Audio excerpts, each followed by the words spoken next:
The narrator, a man haunted by recent events, begins recounting a story that feels like a viral nightmare trapped in time. Earlier this year, Alexandra abruptly ended their relationship, leaving no explanation, just pure silence that echoed endlessly. He recalls how she walked away, leaving him with weeks missing from his memory, a fog that clouded his entire world. Those terrifying days blurred together, as if his brain had deliberately deleted the painful parts of his life.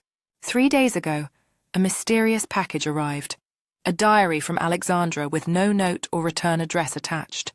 Its handwriting was familiar, pressing hard into the worn cover, igniting a mix of dread and curiosity inside him.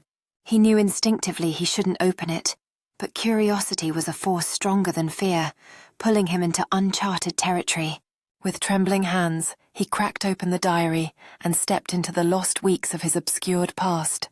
The story takes a dark turn with a flashback to 2022, revealing an infamous Facebook group called Bunny Bunny. People posted highly saturated photos of boys from local schools, rating them with unsettling captions like ripe and beautiful mouth. That sinister group was shut down. Yet according to Alexandra's diary, it never really died out but continued underground.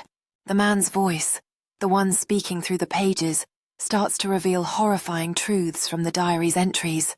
Tuesday, 7th of January, marked a disturbing start. Daniel, his friend, ignored him all day, like he was a stranger. No morning message, no reply until 5 p.m. And then a strange, almost unnatural smile when he entered his room. There was a bruise on Daniel's forehead, and when questioned, he snapped, "It's nothing. Stop worrying," dismissing the concern. The narrator describes how Daniel's eyes seemed wrong, like he was trying to recall who the narrator was, but couldn't quite do it. He touched a faint scar on his friend's forehead, sensing that something was terribly wrong beneath the surface.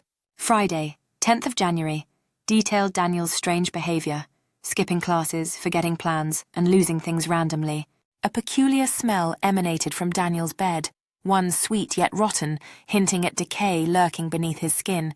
His habits became disturbing, licking his lips inappropriately, sniffing hair, hugging too tight, never blinking normally.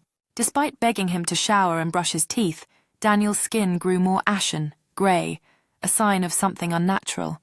The narrator emphasizes the chilling realization that Daniel looked like he was decaying right before his eyes. January 13th's entry was a breaking point. He visited Daniel after class and saw him looking feral and dangerous. Daniel lunged and kissed him violently, eyes bloodshot, breathing heavy with desperation and unhinged fury. He shoved him away, feeling the fear escalate, sensing that something dark had taken over his friend completely. Daniel begged him to sleep with him repeatedly, his face blank, eyes wide and wet, like he was controlled by something else. The narrator's voice quivers as he recounts how he shouted, trying to snap Daniel out of whatever possessed him.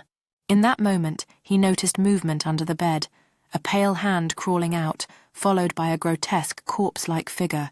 A man with a ruined, corpse-like face stood upright, whispering a sinister, "Thank you," that froze the narrator in fear.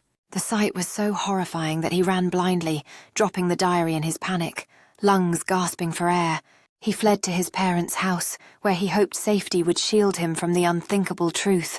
Despite his escape, Daniel's texts kept coming, as if nothing had happened, mocking his fears with innocent lies. The man from under the bed, the known predator, was never truly gone, according to Alexandra's disturbing diary entries. She suspected that evil had lingered, wearing Daniel's face like a mask, obscuring reality and truth alike.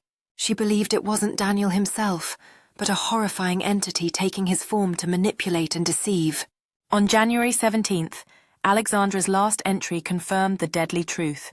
An insidious group called Rabbit Rabbit persisted in secrecy. She discovered a link to Bunny Bunny's resurgence. Hundreds of posts, children and teens rated with carrots again.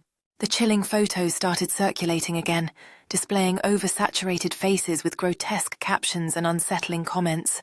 Then she saw him, the man from under the bed, posted on Tuesday the 14th as a smiling profile picture.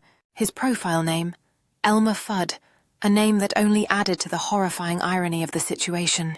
The profile picture was a selfie of Daniel, oversaturated, with 5 carrots drawn across his forehead and a sinister caption. The caption read, "Comfortable skin, sealing the terrifying truth that was hidden in plain sight. The narrator describes feeling a shiver run down his spine as he realizes how deeply embedded evil might be. He checked online and confirmed that the group and the post were real, accessible and frightening in their existence. His own face was in the photo, oversaturated, bruised, with carrots on his forehead, the image of a nightmare come alive. He begins questioning whether Alexandra exaggerated, or if everything she warned about was true all along. The haunting questions echo. How long had that man been under his bed? Hours, days, or even weeks? He wonders if the creature had been watching him when he was alone, whispering in the shadows with malicious intent. Sometimes, in the quiet of the night, he hears faint breathing beneath the frame, like an evil secret lurking close. Closing his eyes, he hears a whisper, soft, polite, and rehearsed, echoing the last haunting phrase, "Thank you." His mind races with the horrifying possibility that the predator might still be waiting, hidden within his own home.